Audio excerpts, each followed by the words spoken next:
Hey guys, so I'm going to show you how to use visual intelligence for your iPhone. Now, first of all, you have to have the iPhone 16 series. To get this, first go into your settings, go to General and Software Update. Just make sure you're on iOS 18.2 or newer.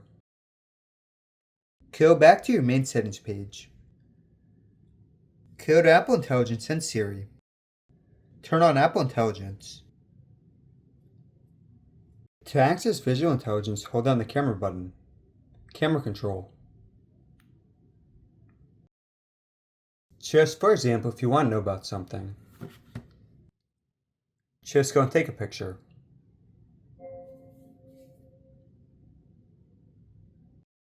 From here, you can either ask ChatGPT or do a Google search.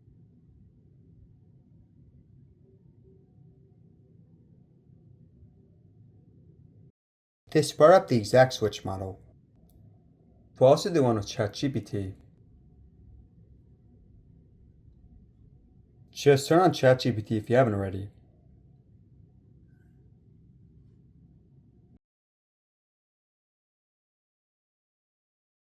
Yeah, so in this case, not itself was Google. Alright guys, hope this helped out.